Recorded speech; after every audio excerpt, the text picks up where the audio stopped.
अस्सलाम वालेकुम ladies and gentleman and welcome back to another episode of sports Baithak. और squad announce हो गया। ठीक है, पाकिस्तान ट्राई सीरीज़ का और बांग्लादेश का पाकिस्तान सॉरी एशिया कप का पाकिस्तान का स्क्वाड अनाउंस हो गया, ट्राई सीरीज़ और एशिया कप का।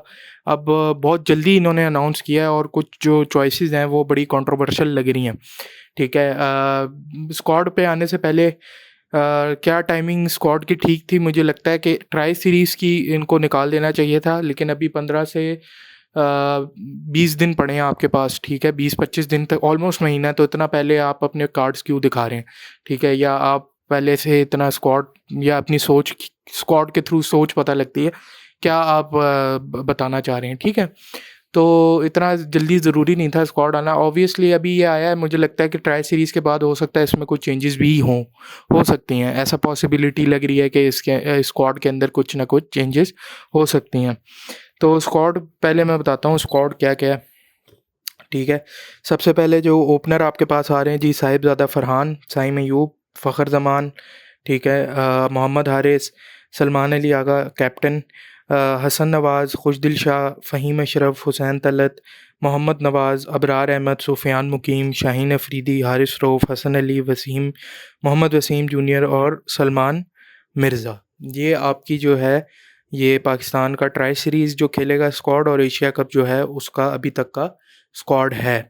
अब इसके अंदर जो प्लेयर्स हैं आपके पास, ठीक है, उसमें कुछ ऑटोमेटिक चॉइसेस हैं, जैसे कि फ़खर ज़मान, साइम अयूब, ठीक है, सलमान अली आगा एज़ कैप्टन, उस पे भी अभी हम आते हैं, तो वो भी एक ऑटोमेटिक चॉइस बन रही है। फिर आपका अबरार बेस्ट स्पिनर, ठीक है, पाकिस्तान का करंट टाइम पे, तो वो भी एक ऑटोमेटिक चॉइस बन गई। सुफियान मुकीम ऑल्सो टू एन एक्सटेंट एक ऑटोमेटिक चॉइस है। शाहीन शाह अफरीदी ऑब्वियस सी बात है। हारिस रऊफ़ ऑब्वियस सी बात है, ऑटोमेटिक चॉइसेस हैं। ठीक है, अब इसमें जो एक-एक प्लेयर पे करके आते हैं, ठीक है, सबसे पहले जो इसमें एक चीज़ है कि एक आपके पास विकेट कीपर है, सिर्फ़ एक विकेट कीपर, ठीक है। Spite part time wicket keeper जो है वो आप ला रहे हो साहिबज़ादा फरहान को, ठीक है, रिज़र्व विकेट कीपर। अब ये कितना सही है? मुझे नहीं लगता कि ये इतना अच्छा डिसीजन है एक विकेट कीपर के साथ जाने का, क्योंकि आपके पास आप इतना बड़ा टूर्नामेंट खेलने जा रहे हैं, ठीक है, और आपके पास दूसरा कोई प्रॉपर विकेट कीपर ही नहीं है अगर मोहम्मद हारिस को इन केस कुछ हो जाता है। ठीक है, दूसरे हम आ जाते हैं साहिबज़ादा फरहान। एटलीस्ट ये है कि जो उसको सीरीज़ेज़ मिली हैं, वो अब एशिया कप में भी अगर स्क्वाड में नाम आ रहा है तो ठीक है, क्योंकि वो उसको जो है वो सीरीज़ेज़ मिली हैं सारी, ठीक है। तो अब अगर एशिया कप से इतना करीब सीरीज़ेज़ मिल रही हैं तो एकदम से उसको ड्रॉप कर देना बनता नहीं है। तो कॉन्फिडेंस दिखाया, ठीक है, उसके अंदर साइम अयूब ऑटोमेटिक चॉइस है, ठीक है, आपके पास इस वक़्त। फ़खर ज़मान, अब फ़खर ज़मान है सब्जेक्ट टू इंजरी एक तरह से, क्योंकि उसकी इंजरी चल रही है। अब वो देखना पड़ेगा कि वो क्या इंजरी, बहुत से लोग कह रहे हैं कि उसकी जो है वो इतनी तगड़ी नहीं है, लेकिन अगर मिस करता है तो फिर इनको कॉम्बिनेशन किस तरह खिलाना है वो देखना पड़ेगा। क्योंकि अगर फ़खर खेलता है तो मोस्ट सूटेबल नंबर उसका चौथा है, ठीक है, तो फिर सलमान अली आगा किधर खेलेगा? ठीक है, उस पे भी आते हैं। फिर उसके बाद आपके पास हारिस आ रहा है, ठीक है, हारिस जो है वो अगर ऊपर खेलता है तो मिडल ऑर्डर में आपके पास फिर कौन खेलेगा आपके पास मिडल ऑर्डर में? सलमान अली आगा, हसन नवाज़ और साथ एक ऑलराउंडर हो जाएगा फ़हीम अशरफ या नवाज़, ठीक है? तो ये इस तरह के जो हैं वो प्लेयर बनेंगे मिडल ऑर्डर के अंदर। अगर हारिस ऊपर, तो मिडल ऑर्डर तो है ही नहीं तकरीबन, ठीक है? ये सारे ओपनर हैं, साहिबज़ादा फरहान ओपनर, साइम अयूब ओपनर, फ़खर ज़मान ओपनर, हारिस ओपनर, ठीक है? तो ये टॉप 4 जो हैं वो आपके हैं ही ओपनर, ठीक है? फिर अब Salman Ali Agha is not a टी20 प्लेयर, ठीक है? और वो ही आपका कप्तान है। तो ये एक तो सबसे पहले सबसे बड़ा सवाल है जो एट द टाइम कप्तानी के वक़्त जब कप्तान बनाया जा रहा था उसे, ये तब भी मैंने ये बात बोली थी कि he is not a good T20 player, और वो आपको टी20 का आपने उसको कप्तान बना दिया, ठीक है? जो उसका फ़ोर्टे नहीं है वही आपका कप्तान है। अब मैं ये नहीं कह रहा कि इसको हटा दो, ये कर दो, वो कर दो, लेकिन इस स्क्वाड के अंदर उसकी जगह खुद कप्तान की जगह मुश्किल से बन रही है। और नंबर्स अभी आप जब पोजीशंस बैटिंग ऑर्डर बनाएंगे तो आपको सलमान अली आगा किधर खेलेगा उसमें ये भी देखना है। हसन नवाज़ न्यू एक्सपीरियंस है, ठीक है, अनएक्सपीरियंस है, थोड़ा नया है, फ्रेश है, रॉ है और क्या कहते हैं, अब देखा है हमने कि हिटिंग एबिलिटी उसकी बहुत फिट है, गेम को चला भी सकता है और फिनिश भी कर सकता है। तो ये भी एक ऑटोमेटिक चॉइस एक तरह की थी और उसको जितने चांसेस मिले हैं मतलब सीरीज़ वगैरह में, तो उसमें उसने कहीं न कहीं हद तक अपने आप को प्रूव भी किया है। और अगर उसके अंदर इतना कॉन्फिडेंस एशिया कप से पहले दिखाया है, तो उसको एशिया कप में भी जाना चाहिए, तो ये सिलेक्शन ठीक है। अ, फिर आपका खुशदिल शाह, अच्छा अब ये क्वेश्चनेबल है, ये इसकी सिलेक्शन कैसे जस्टिफ़ाई हो रही है, ठीक है? आप पीएसएल की परफ़ॉर्मेंस उठा लें या आप कोई भी खुशदिल शाह बनता ही नहीं है आपका, ठीक है? वो किस वजह से हुसैन तलत ऑल्सो पीएसएल में कोई बहुत खातिर-खा पर 1-2 परफ़ॉर्मेंसेज़ होंगी, ठीक है? और जो सीरीज़ हुई हैं उसके अंदर भी कोई इतनी खातिर-खा परफ़ॉर्मेंस नहीं है, ठीक है? फ़हीम अशरफ, ठीक है, चलो फिर मेरे लिए 50-50 है फ़हीम अशरफ, ठीक है? और नवाज़ को जो सीरीज़ेज़ मिली हैं, ठीक है, उसके अंदर उसने परफ़ॉर्म किया विद द बॉल, ठीक है, विद द बैट उस तरह से एडवांटेज नहीं दिया, लेकिन मेनली बॉल के साथ अगर देखा जाए तो ही परफ़ॉर्म्ड वेरी वेल, ठीक है, और दुबई में भी हो रहा है तो वहाँ पे भी काम आ सकता है नवाज़। अबरार ऑटोमेटिक जो चॉइस है, अबरार के साथ एक्चुअली ज़्यादती हुई है। वो इस तरह से हुई है कि अबरार को टी20 सीरीज़ नहीं खिलाई इन्होंने और अब वो एशिया कप के स्क्वाड में है, जो टी20 में हो रहा है। तो ये क्यों कर रहे हैं इस तरह? और ये हमेशा ही क्यों होता है? ठीक है? कि जब भी कोई स्क्वाड अनाउंस होता है उसमें इस तरह के लड़के या तो आ जाते हैं या तो जिनको चांसेस नहीं मिले होते या तो इस तरह के आ जाते हैं जो 2-2 साल से टीम से बाहर होते हैं। ठीक है? फिर आपका सुफ़ियान मुकीम अनदर गुड ऑप्शन, ठीक है? शाहीन अफरीदी आपके साथ आपका मेन बॉलर, ऑब्वियस सी बात है और परफॉर्मेंसेस भी उसकी रीसेंट ठीक रही हैं, तो शाहीन अफरीदी तो ऑटोमेटिक भी ये बनता ही है। हारिस रऊफ़ भी बनता है, ऑब्वियस सी बात है, टी20 के अंदर हारिस रऊफ़ एक बहुत तगड़ा बॉलर है, ठीक है? और हसन अली को प्योरली ये लेके आए हैं पीएसएल की परफॉर्मेंस में, उसके बाद सीरीज़ेज़ के अंदर कोई इतनी खातिर-ख़्वाह उसकी परफॉर्मेंस नहीं रही है। ठीक है, आप पीएसएल की बेस के अगर के ऊपर आप उसको ले आए हैं, तो अगर पीएसएल की बेस पे जाना था तो सऊद शकील ने अपनी की परफ़ॉर्मेंस भी अच्छी थी और उसने अपनी टीम को फाइनल भी खिलाया, तो वो किधर है? वो वनडे में भी नहीं था। चलो टी20 को साइड पे अभी थोड़ी देर के लिए रखते हैं, ही is a wonderful player of one day, वो नहीं था। वो 2023 के वर्ल्ड कप के बाद 2 साल के बाद 2025 चैंपियंस ट्रॉफ़ी में खेला है। 2 साल में उसको मैनेजमेंट ने टी20 का चांस ही नहीं दिया। ठीक है? प्लस अगर पीएसएल की परफॉर्मेंस पे जाना है तो उस तरह और बहुत से अच्छे ऑप्शन हैं, ठीक है? चाहे बैट्समैन हो, बॉलर हो, बेटर देन हसन अली, ठीक है? और उनको नहीं पिक किया गया। ख़ैर Wasim junior again social media के ऊपर थोड़ा-सा उसके लिए प्रेशर क्रिएट हुआ, इन्होंने बर्दाश्त नहीं किया, इन्होंने उसे उठा के टीम में डाल लिया। लाइक व्हाट द मैं क्या कहूँ? ये क्या क्या कौन सोचता है इस तरह की हरकतें? या कौन करता है? मीडिया के प्रेशर से, लोगों के प्रेशर से उठा के आप थोड़ी-सी किसी की कैंपेन चलती है, जो 2-2 साल से टीम के साथ नहीं होते, उनको खिला देते हो। अब दूर-दूर तक नहीं था वसीम टीम के और एक कितना बड़ा टूर्नामेंट आया, आपने उसको खिला दिया। अब ये दीज़ माइट वेल चेंज, मतलब ये चेंज भी हो सकते हैं एशिया कप से, लेकिन फ़िलहाल जो इन्होंने अनाउंस किया उसके ऊपर हम बात करें, ठीक है? और सलमान मिर्ज़ा को खाना पूर्ति के लिए रखा है। अब जो सबसे बड़ा सवाल है मेरा, वो ये है कि वेयर इज़ नसीम शाह?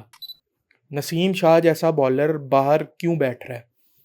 एक सीरीज़ की परफ़ॉर्मेंस पे आपने उसको बाहर, आप उसकी पीएसएल की परफ़ॉर्मेंस उठा के देखो, नॉट बैड, ठीक है? सीरीज़ेज़ के अंदर ठीक है, ऊपर-नीचे हो जाती है, वो आपका एस बॉलर है। अगर शाहीन शाह अफ़रीदी को इतनी विकेटें मिलती हैं ना, तो उसकी एक बहुत बड़ी वजह ये है कि नई बॉल से नसीम शाह दूसरे एंड से बॉलिंग करा रहा होता है और उसकी वनडे की परफ़ॉर्मेंस इतनी अच्छी नहीं रही थी। टी20 में तो आपने उसको खिलाया ही नहीं। तो आई मीन नसीम शाह, और ये भी याद रखा जाए कि नसीम शाह आपके लिए कंसिस्टेंटली अच्छा करता है अक्रॉस जितने भी बड़े टूर्नामेंट हैं, चाहे वो एशिया कप हो, चाहे इवन चैंपियंस ट्रॉफी 2024 का वर्ल्ड कप, ठीक है, और 23 का वो खेला नहीं था, तो जितने वो खेला है ना, 21 में, सॉरी 22 का टी20 वर्ल्ड कप, 22 में था नसीम शाह, आई डो अब वो याद नहीं है, हाँ था ना, था नसीम शाह था 22 के टी20 वर्ल्ड कप में। तो उसने अपनी जितने भी बड़े टूर्नामेंट्स हैं उसके अंदर परफॉर्म किया और आपने उसको ही नहीं खिलाया। इसको स्क्वाड में नहीं डाला, लाइक व्हाट द हेल। तो ये आपके जो है वो सारे खिलाड़ी हैं, ठीक है। अब इसमें जो बात है वो ये है कि मिडल ऑर्डर अगेन आपका जो है वो बहुत ज़्यादा वीक है, ठीक है। और खुशदिल शाह और ये हुसैन तलत वगैरह जो हैं ये मिडल ऑर्डर के अंदर अगर बैटिंग करेंगे तो मतलब फिर हम छोड़ दें, क्योंकि पाँच, अब मैं वही बात कर रहा था कि सलमान अली आगा को टीम में कैसे जगह बन रही है, ठीक है। अगर आप ओपन कराते हो, Sahibzada Farhan, Saim Ayub most probably open करेंगे, ठीक है। तीसरे पे आप हारिस को खिला दो, चौथे पे फ़खर ज़मान, ठीक है। फ़खर ज़मान एज नंबर 4 T20 के अंदर बहुत अच्छा परफॉर्म किया हुआ है उसने। तो चौथे पे फ़खर ज़मान अगर खेलता है, ठीक है, तो पाँचवें पे आगा। तो आई थिंक कि पाँचवा आगा के लिए आई डोंट थिंक कि वो बनता है। और अगर आगा आता है, ठीक है, पाँचवा नंबर पे, ठीक है, तो फिर छठे के ऊपर जो है वो हसन नवाज आ रहा है, which is very low for him. और अगर सलमान अली आगा आता है छठे के ऊपर, तो वो उसके लिए बहुत लो है। तो आपने कप्तान एक ऐसा बनाया हुआ है जो बैटिंग ऑर्डर में मुश्किल से एडजस्ट हो रहा है। ये एक दौर की याद दिला रहा है जो सरफराज किया करता था। नथिंग अगेंस्ट सरफराज, लेकिन एक टाइम था कि सरफराज साहब जो है वो 8वें नंबर पे बैटिंग करने आ रहे होते थे, अपने सितारों को पहले भेज रहे होते थे। तो ये वो यही होगी, 10 खिलाड़ी एक कैप्टन, जो परफॉर्म करे ना करे वो हो। खैर अब वो कप्तान है, उसको सपोर्ट तो ज़ाहिर है इन्हीं लड़कों को करेंगे, अब क्या करें, मजबूरी है। लेकिन स्क्वाड इससे बेहतर बनाया जा सकता था, बहुत बेहतर, ठीक है। और अभी भी इसके अंदर चेंजेस के चांसेस हैं, ठीक है। और 2025 का जो ओडीआई का स्क्वाड था हमारा चैंपियंस ट्रॉफी का, उससे काफ़ी बेहतर स्क्वाड है ये। डिफरेंट फॉर्मेट है, लेकिन मैं वैसे एक बात कर रहा हूँ कि सिलेक्शन जो है ना वो काफ़ी बेहतर हुई है उस स्क्वाड से। वो तो बिल्कुल ही कचरा था, ये भी ऑलमोस्ट कचरा है, लेकिन ये है कि एटलीस्ट वो लड़के खेल रहे हैं ज़्यादातर जिनको सीरीज़ दी गई हैं, ठीक है। और उनको अब टूर्नामेंट दिया जा रहा है। तो उनके लिए भी, इनके पास भी कोई एक्सक्यूज़ नहीं है अगर ये अच्छा परफॉर्म, क्योंकि इनको चांसेस मिले हैं पूरे, ठीक है। और इनको अब तैयार करके बड़े टूर्नामेंट के लिए रेडी किया गया है, ठीक है। तो ये अब एक बड़े इंपॉर्टेंट सवाल पे आ जाते हैं कि बाबर रिजवान।